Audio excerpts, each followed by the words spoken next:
Okay, so we're over with our PSS Nikon 380 ZLS. This is a photon correlation spectroscopy unit. Uses laser light to see into these particle dispersions and give us a sizing.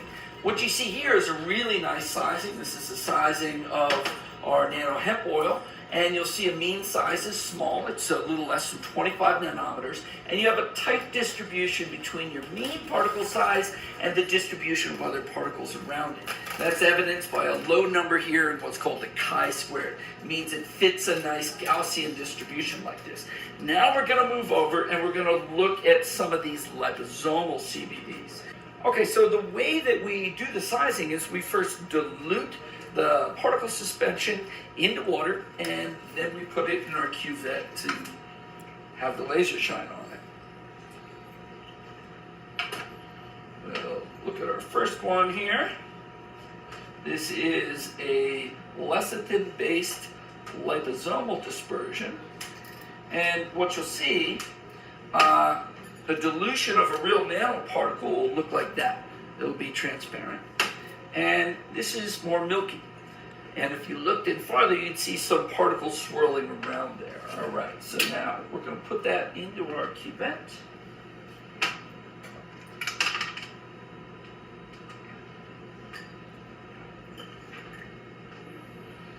And stick it down here. Now we have to adjust this down. The number jumping up like that indicates that the particles are quite big and they're giving a lot of backscatter. So we have to lower our laser intensity, get this down around 300, and launch it. And then it's going to take us about 45 seconds until this comes up. Okay, our output has come out now for this. This is advertised as some sort of special sonication technology. Sonication is just one of three ways to get your shear: microfluidization, valve homogenizers, or sonicators. We use valve homogenizers and microfluidizers. Some people use sonicators. There's really no big deal to that technology. The question is, how good is your chemistry? So if you zoom in here now, you'll see that the mean size on this is 411 nanometers. Now, that's funny because they advertise and they put on their C of A that it's a 20 to 30 nanometer particle. I knew that wasn't possible by just the visual appearance, but now we have the output from the laser sizer, and it's showing that this is very stable. As an output, that 400 is the mean size, and you see this huge distribution between over 2,000 in some of the particles down to smaller particles. So this is not what you want in a nano. It is not a nano, and it's got to be under 100 nanometers in order to be a nano. And again, the visual for seeing a dilution of a nano, it'll be transparent when it's concentrated, and it'll be transparent when you dilute it, like this guy is. Now, the super not nano, because at least that's, a uniform size distribution. It's just really big and not what they claim it is. Now, any of these that say shake before using means that they're unstable and they're not really true emulsions. And so we see that stuff, the goopy stuff, go in there. You can see all the xanthan gum tying that all together. And then as we start shaking it up, we've got sort of junk all over the place. And we'll let that settle down a little bit, stop this correlator, and we'll put this new one in. So as this one was sitting, you could see all these chunks coming out. So there's huge visible chunks of stuff, and then there's a little bit of an emulsion around it.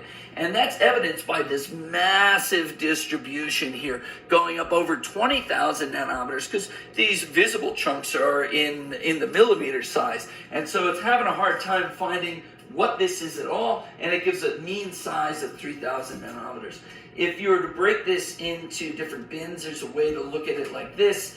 It's saying maybe there's a little bit of small stuff, and almost everything is up over 1,000 nanometers. So this is just an example of a really unstable emulsion. This is no good.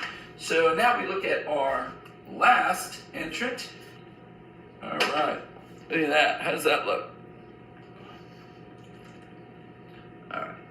So that's dispersing. This is also lots of chunks of stuff. So these are the ones that have a lot of xanthan gum.